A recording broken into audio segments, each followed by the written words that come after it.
Bom, pessoal, boa noite. Eu vou fazer uma fala relativamente breve. A gente já tem um videozinho de 1h30 falando a respeito do capitalismo, eu queria me repetir, né? Então, claro que eu vou ter que me repetir em partes, mas eu vou procurar ser um pouco mais sintético e tentar trazer alguns outros elementos para a gente poder discutir e também para a gente contextualizar qual que é esse cenário que a gente vai construir essa reflexão desse ano, né? Não é só esse ano, que vai possivelmente resultar num livro e tal. A gente entende, né, esses autores, Davi Laval, Boltanski que apelou, como autores que constroem um contexto a partir do qual a gente vai tratar das questões comunicacionais desse capitalismo, né? E nada mais adequado para a gente entender essa perspectiva comunicacional do capitalismo do que entender essa mecânica do novo espírito do capitalismo. Só retomando um pouquinho a questão da perspectiva histórica que eles vão traçar. Esse livro é da década de 90, né? Ou seja, ele trata exatamente do cenário contemporâneo desse século, né? Tratado um pouquinho antes. Mas a gente percebe que as coisas acho que se acirraram daquele momento que eles diagnosticaram para cá. A gente tem a perspectiva anterior dessa discussão dentro do nascimento da biopolítica, como o Aidar falou, né? A gente tem já essa ideia de que naquele cenário que o Foucault já estava olhando, já se aparecia a ideia de que o ideal da sociedade seria o ideal empresarial de si, né? A ideia de que você deveria seguir um modelo de empresa para gerir não somente os seus negócios, a sua atuação profissional, mas a sua vida, né? Essa perspectiva, ela deriva, dentro do novo espírito do capitalismo, de uma preocupação que surgiu com Weber, né? A ideia de que existe uma moral que organiza o engajamento no trabalho, né? Então, que seria para ele o motivador da formação de uma burguesia capitalista, né? A ideia de que o burguês que seguia a ética protestante teria uma aptidão para o trabalho e também não veria como problema, não veria como pecado o lucro, né? Então ele passa a vivenciar isso como uma ética da vida toda, né? Não somente naquele momento do trabalho, mas na vida como um todo. Então ele de alguma forma organiza a sua ética em contraponto ao hedonismo da aristocracia anterior. Então ele passa a se capitalizar não vivendo, não desfrutando do seu trabalho em princípios hedonistas, mas sim entendendo o trabalho como uma missão, como uma devoção, como uma vocação, para ser mais explícito. Aí você tem toda uma questão sobre se o Weber estava certo ou estava errado, se o ovo e a galinha o que veio primeiro, mas a grande questão parece que é indissociável do entendimento do capitalismo contemporâneo que existe algo que está relacionado com a perspectiva do engajamento moral, né? Ou do impulso da motivação, ou principalmente uma questão de uma constituição de crenças, né? E é nessa perspectiva que o Boltanski e a Apelou vão se estabelecer, né? Dessa ideia de que, não querendo dizer sobre a gênese do capitalismo, mas sim sobre a sua lógica cíclica, que o capitalismo se renova. Como é que ele se renova? Ele se renova ciclicamente para atender as demandas de uma dada época. Que demandas são essas? São as demandas de uma sociedade que, de alguma forma, ataca o capitalismo a partir das críticas, a partir das crises que são organizadas, que são decorrentes do capitalismo, né? A ideia da crise é estrutural no capitalismo, desde o começo ele já está em crise. Só que há alguns momentos em que o capitalismo é enfrentado de uma maneira mais direta. E a grande questão para eles é a ideia de que o capitalismo ele tem um motor retórico que se renova ciclicamente, que faz com que o capitalismo se reproponha. Não é só as bases estruturais, que o capitalismo é capitalista, então seria uma outra coisa, mas sim na maneira como ele se apresenta. Então tem um princípio de visibilidade, um princípio comunicacional fundamental para a gente entender um conceito como a ideia do engajamento. Ou seja, a cada época você tem motivos de engajamento que fazem com que as pessoas entrem no capitalismo e vivam a sua vida na perspectiva capitalista. E não é só para trabalhar, não é só em termos racionais que você se relaciona com o sistema. É uma relação de uma vida toda, né? Quando a gente vai lá no princípio do neoliberalismo, né? Vamos entrevistar o Margaret Thatcher, né? O que é o neoliberalismo? A economia é o método. O princípio é captar corações e almas, né? Então não é brincadeira, né? Por quê? Porque esse princípio da economia é um princípio que está baseado numa situação de crença, né? As pessoas acreditarem naquele sistema e se engajarem pela vida toda. eles vão entender que há uma necessidade desse capitalismo de ter um espírito. E eles vão entender o espírito de que forma? Eles vão entender que o espírito são as lógicas de justificação do sistema, que vão trazer uma ideia de bem comum para cada época, que as pessoas vão adotar para a sua vida como uma ética para seguirem ali e se engajarem dentro dos quadros do capitalismo e renovarem esses quadros. Daí dá para a gente entender o porquê hoje você tem esses discursos que estão relacionados ao empreendedorismo preferencialmente voltados para os jovens, porque eles são estratégicos, no sentido de constituir uma nova força de trabalho para um capitalismo que está se transformando. Então, quando eles falam do novo espírito do capitalismo, estão falando de um cenário em que o empreendedorismo se torna paradigmático. Eles marcam 3 períodos que não são instantes, né? A gente tem ainda algo do que ficou desses outros períodos, mas dá para a gente entender um pouquinho essa perspectiva de mutação histórica, de como você tem sujeitos ou figuras paradigmáticas para uma época, são modelos da época. Qual seria o primeiro modelo do capitalismo? É aquela que o Eder estava falando, é o empresário, né? Aquele cara que dedicou sua vida ao trabalho, que gera empregos, paga impostos. Começou com um tratorzinho. Começou com um tratorzinho, né? Constituiu toda aquela... É o self-made man, né? O cara que constituiu aquela carreira e se tornou um grande capitalista. Né? E que tem a sua... Também, e vários outros. Né? Você tem essa perspectiva de alguém que vai ser identificado na economia, né, nas teorias econômicas, por exemplo, como Joseph Schumpeter fala sobre o empreendedor como destruidor criativo. Né? Mas o Schumpeter falava, não é para qualquer um. Né? É o grande empresário que vai ser identificado com esse modelo. É o cara que realmente vai destruir grandes mercados, criar novos mercados. É o cara que vai ser meio que um herói dessa cultura de construção do capitalismo. Né? Claro, vai ser originado dentro dessa burguesia capitalista. No segundo momento, seria esse segundo espírito do capitalismo, ele já vai entender a consolidação desse capitalismo em termos organizacionais ou institucionais. No momento em que você tem a empresa como centro, não é mais um sujeito como centro. A gente vê lá no History Channel a história dos grandes inventores, etc. e tal, conta a história do Henry Ford, tal, não sei o quê. O que é a Ford hoje? É uma grande empresa, não está associada a um nome especialmente. E você tem um período que se estabelece no século XX, que é um período em que as empresas passam a ser o centro da vida. A gente entende muito bem quando isso, pensa nas grandes empresas que vão de alguma forma fundar cidades, vilas, ou mesmo você tem toda uma prescrição do que é a vida daqueles, pelo menos daqueles trabalhadores da empresa dentro no entorno da empresa. Quando você vai ali no Belenzinho, na Vila Operária, lá da Vila Maria Zélia, ali era, se não me engano, era a fábrica da Pirelli. E aí o que os caras faziam? Faziam não somente a fábrica, mas faziam a vila em que os trabalhadores moravam, e você tinha espaço de socialização, a igreja, a escola. Aquilo é uma reprodução dessa lógica em que a empresa se torna um grande paradigma. Vai atender a todo mundo? Não, mas passa a ser o ideal da época. Essa é a grande questão. Quando eles estão falando dessa retórica do capitalismo, estão falando de paradigmas que se tornam ideais de uma época e que de alguma forma vão fazer com que os trabalhadores da sua época busquem aquilo. Então a ideia de que você não seria necessariamente o self-made man, como no primeiro espírito, mas nessa época você teria como ideal o quê? Fazer uma longa carreira numa empresa, aposentar-se numa grande empresa, ganhar relógio de ouro, etc. e tal. Isso alimentou várias gerações. Vou até trazer um outro autor que eu acho que é importante para a gente entender uma questão que se a gente está falando de que os principais autores da sociologia que vão falar sobre o capitalismo vão diagnosticar o capitalismo como uma racionalidade ou uma nova racionalidade, a gente também não pode abrir mão de olhar para os afetos. A ideia não gosta do conceito, mas a ideia do conceito é boa, a ideia do capitalismo afetivo da Eveluz. A ideia de que essa gestão das pessoas deve estar articulada com a gestão dos afetos.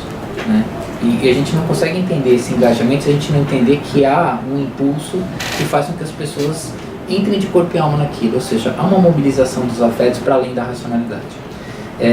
Então, quando a gente fala nesse período que o Vini está falando, nesse período que a empresa se torna o centro da vida, É curioso ver como, por exemplo, o advento da disciplina psicológica passa para as empresas. Você tem uma herança, uma popularização do que são as teorias freudianas, que vão chegar no RH, que vão chegar naqueles simplificadores, né, das teorias psicológicas, que vão se preocupar com a gestão dos sujeitos dentro das empresas, que vão constituir aquilo que a gente chama de cultura organizacional, que é disciplinar, não deixa de ser. Mas ao mesmo tempo ela está preocupada com a instauração de um sujeito, ela está preocupada com o sujeito quase como ser patológico. A gente precisa entender o sujeito, precisa dar voz para os sujeitos. O que era a psicodinâmica lá? Como chamar? Tinha uma que era muito engraçada. Análise transacional. Tinha análise transacional. Eu estou pensando numa outra coisa, que os caras pegavam, faziam tipo um teatro para o cara mostrar qual era o problema. Psicodrama, exatamente. Obrigado. Você tinha várias técnicas, por exemplo, psicodrama, que o cara ia lá encenar, né? Você tinha lá um psicanalista que ia lá olhar as questões. E aí, de repente, o cara estava lá ensinando o problema que ele encontrava no trabalho. E naquele momento ele tinha autorização para revelar, né, qual que era esse trauma que ele tinha ali, e a empresa de alguma forma tentava abarcar aquilo. Então, se esse paradigma do segundo espírito do capitalismo está articulado dentro dessa cultura organizacional e a empresa é o grande centro, você tem esse advento da disciplina psicológica entrando nesse ambiente organizacional, e você tem também uma série de políticas que depois vão ser incorporadas ao próprio sujeito. Quando a gente chega no terceiro espírito do capitalismo, já não é mais essa vinculação organizacional que prevalece, mas sim a ideia de que todos devemos ser microempresas. Nós devemos ser bons gestores de nós mesmos. E aí a empresa vira uma espécie de cenário onde você tem uma série de PJs, né, todos de alguma forma fazendo parte de uma PJ. É muito estranho isso, mas me parece muito lógico quando a gente olha, por exemplo, como funciona o jornalismo. Né? Uma série de redações que você tem. Publicidade está acontecendo isso agora também? Agora não, uns 40 anos. Sempre desde os anos, sei lá, deve ser desde os anos 70. As agências, os salários um pouco mais altos. Tá. Mas agora está no pé do chão, assim, chegou no chão agora todo mundo, né? Quando eu trabalhei em publicidade eu era do chão da fábrica, para dizer assim, e tinha comprado. Mas sim, você tem uma lógica que de alguma forma vai atravessando a sociedade como um todo, que é a ideia de que ter um vínculo empregatício não é algo favorável para você. Se preocupar com uma carreira não é algo também ideal, mas sim você viver no mundo que é chamado pelos autores como mundo conexionista. Que seria esse mundo conexionista? É um mundo em que as pessoas, não somente no seu trabalho, mas na vida como um todo, elas buscam tornar produtivas as relações. Daí que surgem essas figuras, né, como os coachings e vários outros personal não sei o quê, né, que são pessoas que vivem dessas relações e de te ajudar a gerir essas relações. Então, passa a ser uma sociedade extremamente prescritiva, mas o controle é introjetado. Ou seja, você mesmo, sentindo a necessidade colocada por esse sistema, vai buscar esse autocontrole. Aí é o extremo da biopolítica, porque você está incorporando o tal do panóptico. Você realmente passa a ser um gestor de si mesmo, e se você não for capaz de uma gestão eficaz, você vai ser penalizado individualmente. Essa ideia da introjeção é importante por quê? Porque você tem, vamos buscar um outro autor que eu acho que ajuda também a gente a entender esse processo, que é o Sennett. Quando o Sennett fala sobre a corrosão do caráter, ele está falando, por exemplo, a maneira como você tem uma forma de avaliação do que é o trabalhador ideal para uma empresa, por exemplo, hoje articulada dentro da ideia das aptidões, dos skills, coisas assim, usa aqueles termos e tal. Basicamente, quando o Sennett está falando, acho que é na cultura do novo capitalismo que ele fala isso, mas está articulado com a corrosão do caráter. Ele vai falar sobre a questão da meritocracia e das aptidões. E a maneira como, por exemplo, hoje um RH, quando vai avaliar um trabalhador, muitas vezes vai para uma questão que é fundamental. O que eu avalio? Eu avalio aquilo que é o conhecimento já adquirido ou a aptidão para viver nesse cenário do mundo conexionista. Ou seja, se a pessoa tem flexibilidade, uma série de outras características que são identificadas com o empreendedor. Né? Então, o que é hoje o empreendedor? Né? O empreendedor hoje é um conjunto de algumas técnicas, mas principalmente de uma série de aptidões e características morais, ou competências morais. Né? Dentro da perspectiva de que a pessoa deve ser resiliente, flexível, motivada e uma série de outros elementos. Né? Isso se sobrepõe a qualquer conhecimento técnico, porque parte do pressuposto que a questão principal está no interior do sujeito. Ele deve despertar o seu empreendedor interior. Veja bem, não é empreendedor do interior, é empreendedor interior. Né? Você tem uma psicanálise maluca aplicada nisso que faz com que você entenda que você tem dentro de si algo que não é o alien, é você mesmo, mas melhor. Né? Então, a lógica dessa sociedade é você constituir versões melhores de si mesmo, o tempo todo.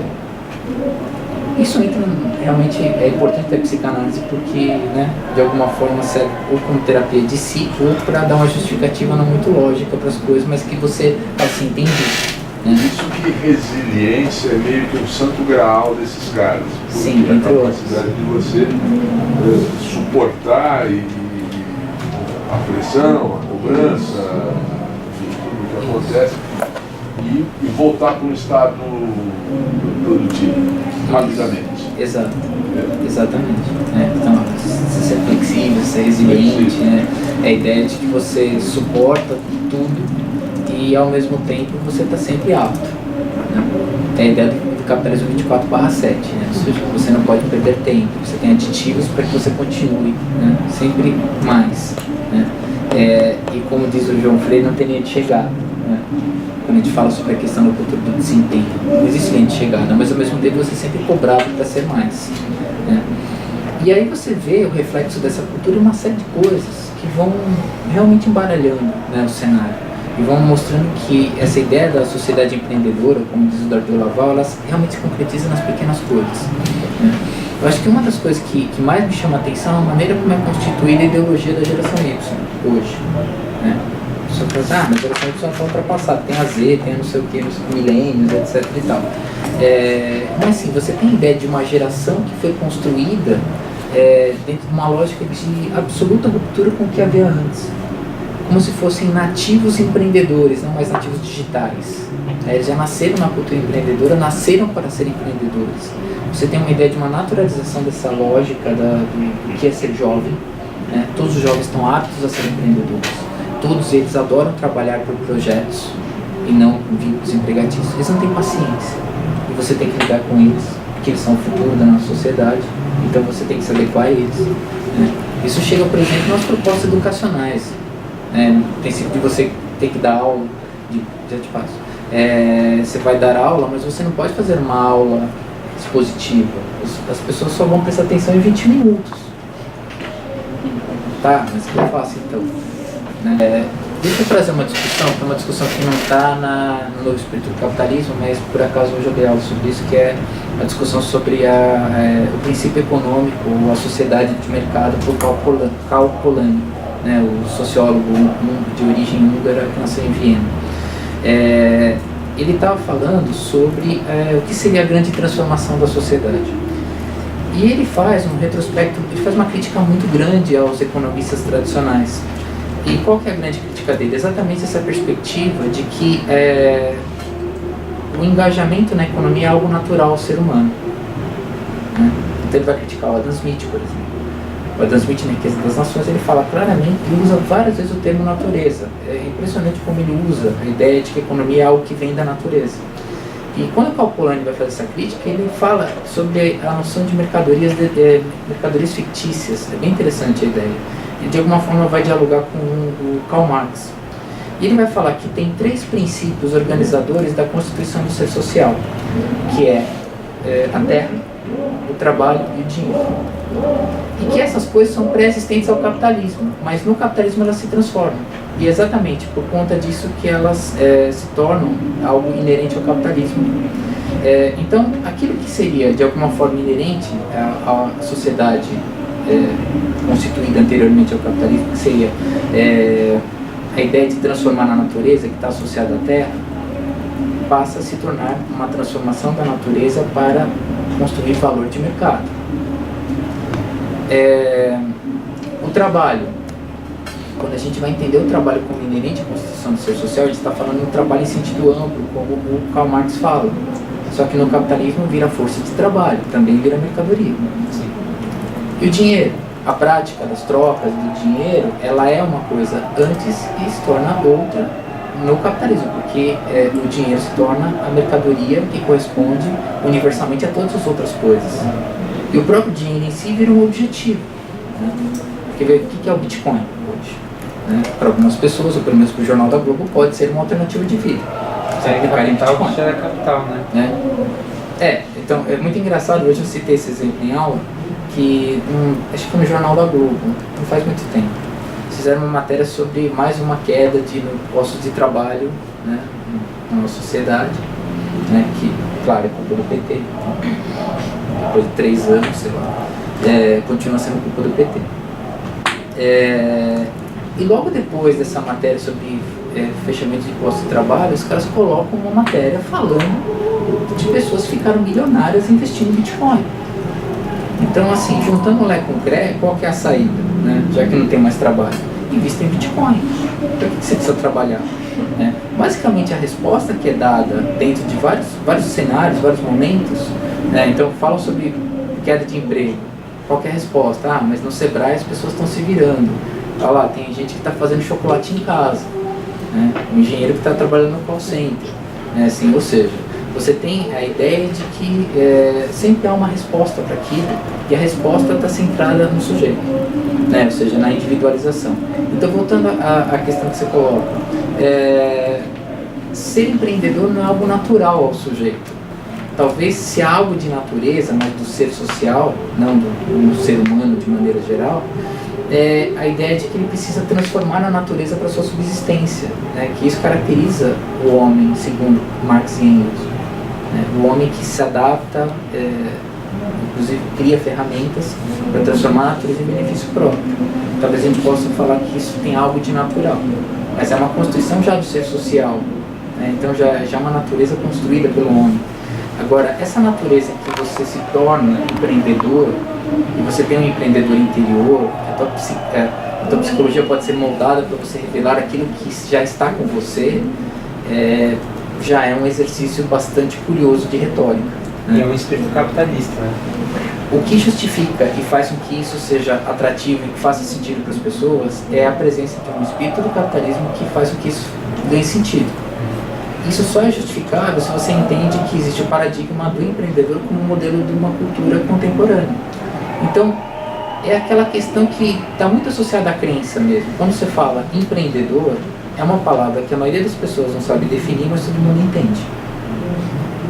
Empreender, e aí vem uma série de outros termos que são derivados dessa nova língua associada ao mundo do trabalho. Né? Desculpitar, feedback, vai. Mas o mais curioso disso é entender que isso é uma coisa que o Haidar fala bem, né? Ou seja, esse sistema ele funciona a partir não somente de um centro, mas de vários agentes que replicam esse discurso, que incorporam esse discurso, uma série de analistas simbólicos que estão dentro desses campos e pensam e produzem relatórios, falas, pseudociências para justificar o que, visto à luz de uma ciência um pouco mais rigorosa, seria injustificável. Né? Deixa eu dar um exemplo de uma preocupação que tem sido um movimento de pesquisa que eu tenho feito em relação à questão da cultura da inspiração e principalmente a uma noção de futuro. Estou me metendo nessa, deve que eu te falo. Tem uma coisa que eu começo a ver com muita atenção, que é a maneira como você tem palestrantes dentro desse cenário em que o capitalismo é cultuado por palestrantes potentes. Esses palestrantes potentes, eles estão moldados de certa forma, que é uma forma muito bem delimitada, baseada no paradigma dos TED Talks. Eles constroem narrativas potentes que buscam afetar as pessoas. e de alguma forma recuperam o que é essa lógica da retórica do Aristóteles, mas em outro lugar, porque é um ambiente hipermediático para milhões de pessoas que estão lá vendo. E essa sensibilização está baseada em pessoas que são vários agentes de vários lugares diferentes, gente que fala em nome do empreendedorismo, gente que fala em nome da ciência, gente que fala em nome da pesquisa do genoma, palestrantes profissionais, gente que você nunca viu na vida, mas todos eles replicando o mesmo discurso que a gente precisa constituir. Eu estou pensando só nesse lugar, nesse recorte. Existe um grupo desses palestrantes que se autodenomina futuristas. Não são os futuristas da época do Marinetti. São pessoas que falam sobre o futuro e que, mais do que isso, pregam a ideia de que nós podemos construir futuros desejáveis. O que é isso? Basicamente, eles estão falando que eles não estão fazendo futurologia, mas eles estão pregando a ideia de que você pode construir o futuro que você quiser. E eles vão de alguma forma moldar o futuro que você quer dentro dessa perspectiva da cultura empreendedora. O que significa isso? É a ideia de que esse futuro ele é, de forma direta ou indireta, individualizado. As soluções são individualizadas. Tem um futurista que eu acabei de fazer um texto agora, né, que está sendo avaliado, eu ainda não tenho se foi aprovado ou não. Mas eu me diverti muito fazer. Porque eu peguei as palestras de um futurista espanhol, mexicano, origem mexicana, que tem, acho que umas 6 ou 7 palestras no TED Talks. O cara realmente faz sucesso lá. Chama-se Chico Henriques. E esse cara está metido em pesquisa de genoma, né?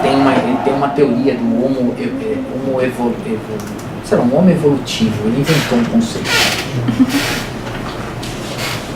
Então ele vem, ele é muito mais engraçado, ele é da Harvard Business School, um cientista da Harvard Business School. E basicamente o que ele fala? Ele traz todo um cenário em que você deve se preocupar, por exemplo, na maneira como os recursos ambientais estão acabando. E ele vai te trazendo raciocínios científicos para que você entenda o que deve ser feito, ou seja, como é que devemos produzir esses futuros desejáveis. E, por exemplo, vai diagnosticar que os nossos tataranetos provavelmente não viverão no planeta Terra. E nós já descobrimos planetas habitáveis, mas a gente nunca vai chegar neles porque eles estão a anos-luz. Então não há nada que possa ser feito para que naveguemos e consigamos chegar lá a tempo. Qual é a conclusão que ele chega? Precisamos modificar nosso próprio corpo. Qualquer pergunta que ele responde, é ético transformar o corpo humano? Ele vai para uma série de elementos dizendo que sim, é uma obrigação ética nós nos transformarmos. E transformarmos de um jeito que talvez não nos reconheçamos. Por quê? Porque nós precisamos nos tornar capazes de viver nos planetas mais próximos. Sermos resilientes. Mas em Robocop, né? Pior do que isso, porque o Robocop está misturado com a máquina. Esse é o extremo da mutação genética. É mais bios do que qualquer outra coisa. E você precisa... Ele mostra uma imagem ali que tem uma mulher com 3 seios, 3 olhos, assim. Podemos virar isso. Mas é uma questão de salvação da espécie. E assim...